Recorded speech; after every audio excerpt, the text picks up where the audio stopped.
बाळासाहेबांच्या तमाम शिवसैनिकांना तुमच्या ह्या अनिश गाढवेचा, बाळासाहेबांच्या लहानशा शिवसैनिकाचा आणि शिवसेनेच्या प्रवक्त्याचा मानाचा जय महाराष्ट्र। राणे कुटुंबाची साडेसाती काही संपण्याचं नाव घेत नाहीये आणि ही साडेसाती संपली देखील नाही पाहिजे। शिवसेनेशी ज्याने कोणी पंगा घेतलाय त्याची साडेसाती आजन्म त्याच्या सोबत राहिली पाहिजे याची तजवीज शिवसैनिक करत असतो आणि आजवरचा इतिहास आहे हा। आता कालचंच छोट्या राणेचं, छोट्या म्हणजे लहानचं, जो कणकवलीचा आमदार आहे नितेश राणेचं कुठेतरी त्याने एक विधान केलं पोलिसांच्या विरोधात की पोलीस आमची शूटिंग काढतील, काहीच करू शकत नाहीत। काय म्हणतायत आमदार महोदय? पोलीस आमची शूटिंग काढतील, काहीच करू शकत नाही, घरी जाऊन फक्त बायकोला दाखवू शकतील। ही किंमत आहे पोलिसांची। या टघ्यांना आम्ही टघे उगाच म्हणत नाही, पोलिसांची ही किंमत केली यांनी। हे काहीच करू शकत नाही, आम्ही सत्ताधारी आमदार आहोत। काय वाक्य? आम्ही सत्ताधारी आमदार आहोत, आमचं कोणी काहीच वाकडं करू शकत नाही, आमच्याशी कोणी नडू शकत नाही, कारण आमचा बाप, आता कुठला हे मला नाही माहिती, कारण आमचा बाप सागर बंगल्यावर बसतो। तुम्ही हा व्हिडिओ पाहिला नाही? हा व्हिडिओ एकदा पहा, मग तुम्हाला कळेल आमचा बाप सागर बंगल्यावर बसतो। आता कुणाकुणाला नवल वाटलं असेल, अरे हा काय म्हणतोय, मग आम्ही कोण, अशा प्रकारचे प्रश्न बऱ्याच जणांना पडले असतील। पण विचार करा, आमचा बाप सागर बंगल्यावर बसतो, याचा अर्थ काय लागतो? जरा एकदा हा व्हिडिओ पहा, पुढे मी माझं विश्लेषण करतो। काय करून द्या पोलिसांना, मला भाषण रेकॉर्ड काय नाही, जास्तीत जास्त बायकोला दाखवू शकणार, बाकी काय नाही। आमच्या राज्यात आमच्यावर काय करू शकणार, राहायच्या जागेवर। आणि पोलिसांनी पण हे लक्षात ठेवावं की गृहमंत्री कोण आहेत। पोलिसांच्या समोर देतो, चिंता करू नका। आपला बॉस बसलाय सागर बंगल्यावर, काही होत नाही आम्हाला लोकांना, आम्ही असेच जाऊ इकडे।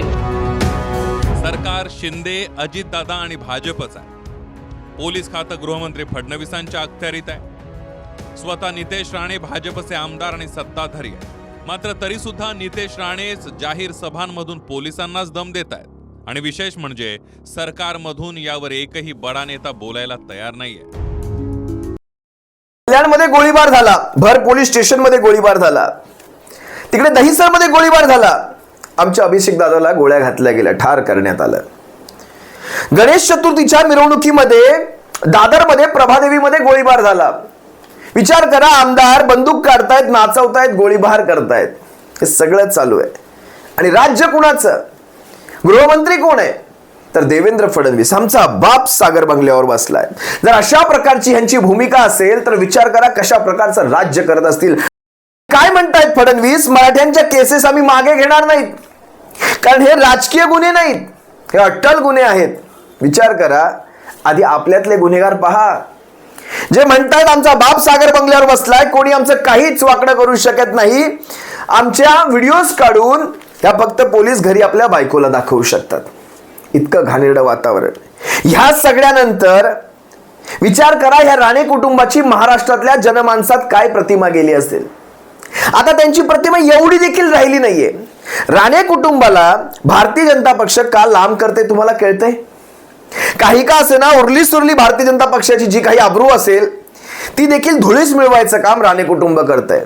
सकाळ दुपार संध्याकाळ भारतीय जनता पक्ष विचार करताय, हे नेमकं आमची मदत करतायत की आम्हाला आणखी खड्ड्यात घालतायत? कारण नितेश राणेची भाषा पहा, त्या दिवशी भास्कर जाधव साहेबांवर, शिवसेना नेत्यांवर बोलताना त्यांनी कशा प्रकारची भाषा वापरली। अगदी मागे महिला भगिनी बसल्या होत्या, स्वतःच्याच पक्षाच्या होत्या, त्यांच्या समोर देखील शिव्या वापरण्यात आल्या। शिवराळ भाषा नाही, अक्षरशः शिव्या वापरण्यात आल्या, ज्या आपण बोलू देखील शकत नाही खुल्यामध्ये। हे खऱ्या अर्थाने गुंड आहेत। म्हणजे विचार करा, सिंधुदुर्गामध्ये कशा प्रकारची गुंडगिरी असेल।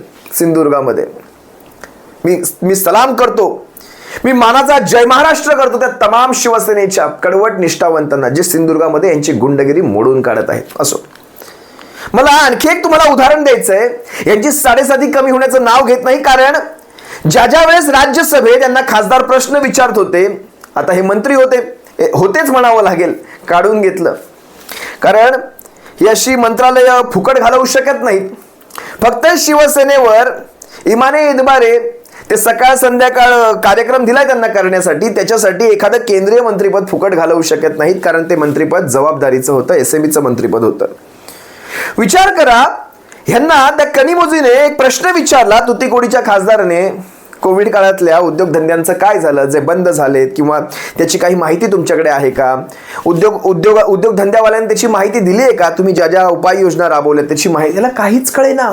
प्रश्न इंग्लिशमध्ये, समजू शकतो इंग्लिशमध्ये प्रश्न कळाला नाही, पण त्यांच्याकडे सोयी असतात, ते कानाला लावलं की इंग्लिशचा प्रश्न मराठीतून कळतो. ते देखील माहीत नाही कशी बटणं चालवायची त्याची. ते झालं.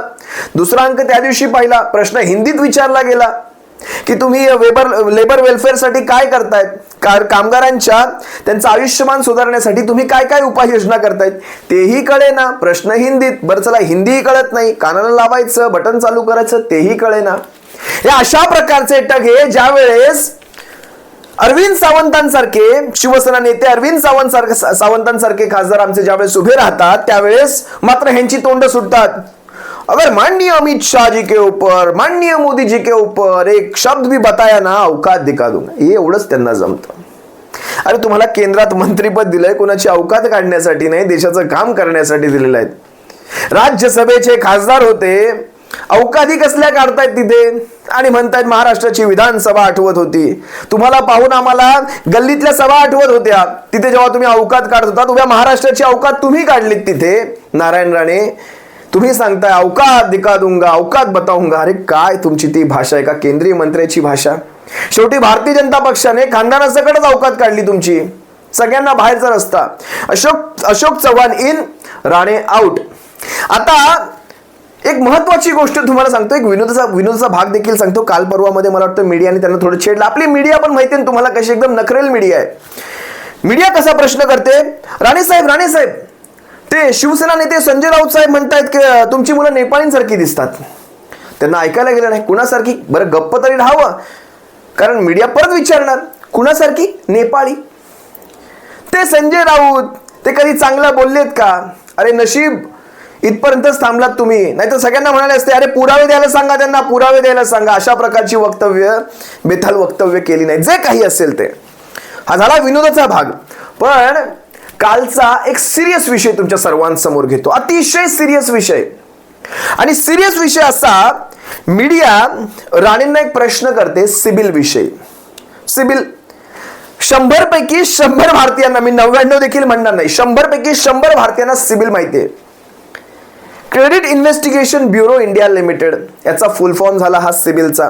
आणि सिबिलचा साधा अर्थ सांगतो. आपण सर्वसामान्य लोक आहोत, आपल्याला सिबिल का माहिती आहे हे देखील सांगतो. कारण आपल्याला आपलं पत किती आहे, पत म्हणतात त्याला. क्रेडिट, तुमची क्रेडिट किती आहे मार्केटमध्ये, तुमची किंमत म्हणा, तुम्ही जे काय असेल तुम्ही तुमची किंमत म्हणा, बँकांच्या नजरेत तुमची किंमत काय आहे. आपण सर्वसामान्य, आपल्याला कर्ज घ्यावी लागतात, कारण आपण कर्जावरच सगळं करतो. आपली साधी 2 चाकी जरी असेल ना, आपण कर्जावर करतो. होय, तुम्ही आणि मी सारखाच आहे. आमचे खिशे झाडले, आमच्या खिशात 12 देखील निघणार नाहीत. तुम्ही आणि मी सारखाच. आमची 2 चाकी जरी घ्यायची असेल, आम्हाला कर्ज घ्यावं लागतं.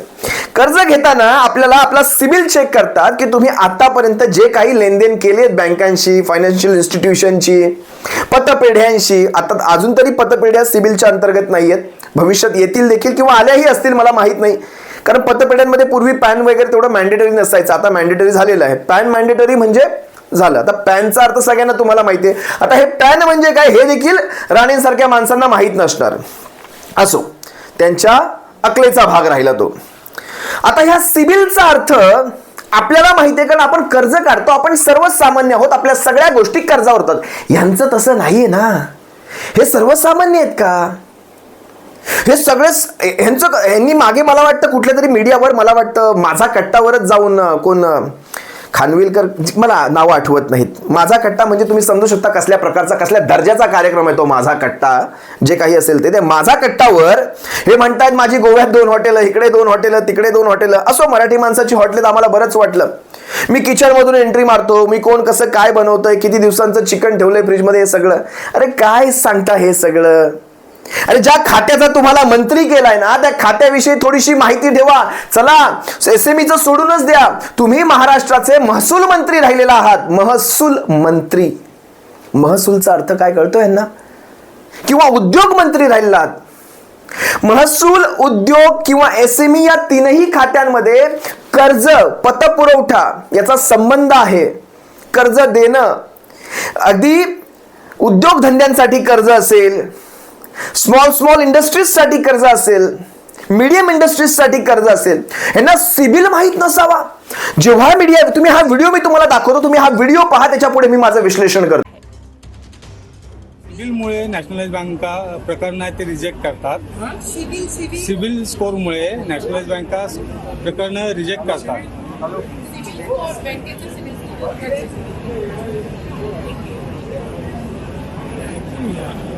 एमपीए झालं तर कसं देणार?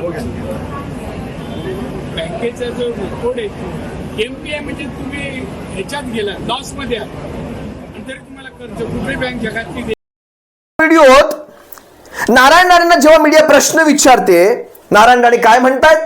CIBIL CIBIL CIBIL. ह्यांना सिबिल माहीत नसावा, तळपायची आग मस्तकात जाते. हे असले मंत्री आपल्याकडनं झाले. काँग्रेसने महसूल केला, आपण मुख्यमंत्री केला, काँग्रेसने उद्योग केला आणि ह्यांनी SME करून टाकला. काँग्रेसने उद्योग केला म्हणजे उद्योग मंत्री केला आणि ह्यांनी SMEचा केंद्रीय मंत्री करून टाकला. दुर्दैव आहे आपलं. चुकांमधून शिकलं पाहिजे. या असल्या प्रकारची माणसं वेळेस घरीच बसवलीत, हे चांगलंच केलं. भारतीय जनता पक्षाचे आभारच त्यासाठी. असो, पण सिबिल माहीत नसावं हे दुर्दैव आहे आपलं. ह्या माणसांना फक्त बोलण्यासाठीच ठेवलं जातं. त्यांना फक्त बोलण्यासाठीच ठेवा, कारण बोलण्यासाठी त्यांच्याकडे खाती देऊ नका, त्या खात्यांवर अत्याचार करू नका, त्या खात्यांचा दर्जा खाली आणू नका. इतकीच तुर्तास इच्छा व्यक्त करतो. तुम्ही विचार करा, एखाद्या महसूल मंत्र्याला पॅन कार्ड माहीत नसावं, एखाद्या उद्योग मंत्र्याला MIDC माहीत नसावी, अशा प्रकारचा हे उदाहरण दिलं मी तुम्हाला. उद्योग मंत्र्याला विचारलं MIDC म्हणजे काय माहिती असतं का रे बाबा तुला? नाही, मला MIDCच माहिती नाही. हे अशा प्रकारचं घाणेरड्या प्रकारे सिबिल माहीत नसावा SMEच्या उद्योग मंत्र्याला, तेही केंद्रीय. पुढचा एक तुम्हाला प्रसंग सांगतो, अगदी कालचाच आहे, तो देखील मी तुम्हाला व्हिडिओ दाखवतो. हे म्हणतायत, मीडियाने त्यांना छेडलं, तुम्हाला लोकसभा लढवायची तुम्ही इच्छुक आहात का? आता स्ट्रॅटेजी पहा कशी असते. शेवटी राजकारणात मुरलेले आहेत.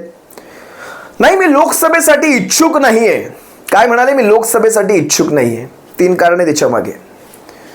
लोकसभेसाठी इच्छुक नाहीये सांगून त्यांना मागचं दार, त्यांनी अजूनही त्या दाराविषयी आपली एक प्रेम व्यक्त केले. मागच्या दाराने सोपं पडतं ना ते दार, निवडून यायची गरज पडत नाही राज्यसभेसारखं.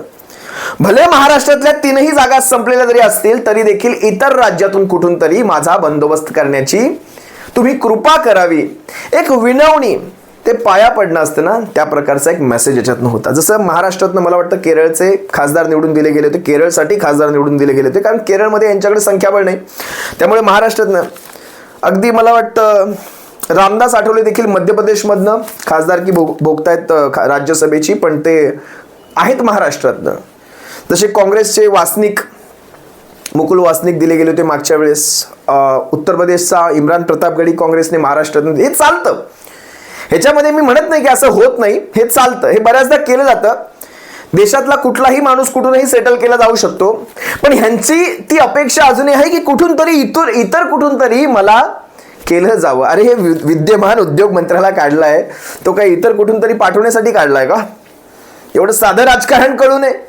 किंवा आतापासूनच अशा प्रकारचं वातावरण तयार करून ठेवायचं की मी काही इच्छुक नाहीये, म्हणजे उद्या अशी लाथ पडली ना मागून तर दाखवायला होऊ शकतं मी तर आधीपासूनच म्हणालो होतो मी इच्छुक नाहीये. लक्षात घ्या कशा प्रकारचं आहे. मिळणार नाही हे जेव्हा माहीत असतं तेव्हा देखील असाच आव आणला जातो. आपल्याला माहिती आहे आपल्याला नाही मिळणार ना, नाही मला नको, मला आवडतच नाही ते. अरे पण तुला देतंय कोण? मला आवडतच नाही ते. म्हणजे ते एक नाव वाचवायचं ना, बेआबरू होताना वाचवायची ना स्वतःची, तो हा प्रकार. तिसरं म्हणजे विचार करा की तुम्हाला माहिती आहे मला जर मिळालं तरी देखील मी निवडून येऊ शकत नाही, मी माझं डिपॉझिट वाचवू शकत नाही, मग मी कशाला घेऊ ते? मी इच्छुक नाहीये रे बाबा. तिसरं कारण. आणि चौथंही कारण असं असू शकतं की मला राज्यसभेवर घ्या आणि इकडून निलेश राणेला त्याची 3री हायट्रिक पूर्ण करू द्या. मी राज्यसभेवर 3री हायट्रिक पूर्ण करण्यासाठी जाणार नाही, का राज्यसभा कशी सेफ असते. निलेश राणेला त्याची हायट्रिक करण्यासाठी ही जागा सोडा. अशा प्रकारचं काही असू शकतं, मला माहित नाही. पण उरली सुरली पत राणे कुटुंबाची संपली. राणे कुटुंब मुळात शिवसेनेने संपवलेलं आहे. राजकारणातून राणे कुटुंब शिवसेनेने संपवलेलं आहे. आणि ज्याची उरली सुरली पत आता भारतीय जनता पक्ष अगदी इमाने इद्बारेच संपवता असंच मी म्हणेल. कारण बघा ना, हवा भरली फुटक्या फुग्यामध्ये. पहिली गोष्ट, फुटक्या फुग्यामध्ये अशी हवा भरली, त्याला केंद्रापर्यंत नेला, धापकन खाली पडला. एका विशिष्ट उंचीपर्यंत नेऊन पाडलं तर काही वाटत नाही. केंद्रात मंत्रीपद दिलं, राज्यसभेची खासदारकी दिली, आणि अचानक दोनही काढून घेतले. आता घरात राहिली एकमेव आमदारकी. यांचा फोकस आता घरातल्या एकमेव आमदारकीवर असणार आहे की कणकवलीची जागा शिवसेना काढून घेते की काय. कणकवलीची जागा, कारण शिवसेनेने 28,000च्या मताधिक्यावर यांना आणला होता. सतीश सावंत अपक्ष उभे राहिले होते त्यावेळेस. शिवसेनेचे अधिकृत उमेदवार होते, अपक्ष नाही म्हणता येणार. भले युती होती पण शिवसेनेने अधिकृत उमेदवार दिला होता. हम दुश्मनी भी ईमाने इतबार करते हैं, समजा.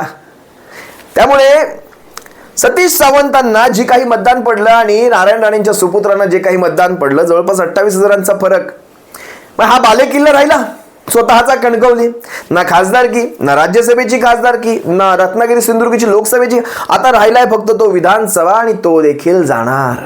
काय राहिलं? ही जी मनामध्ये सल आहे ना त्यांच्या, टोचत असते ती कुठेतरी. मग ती निलेश राणेंसारखी माणसं येतात, त्यांना तर ते कंट्रोलच नाही तोंडावर, कशावर, इथून कसलाच कंट्रोल नाही.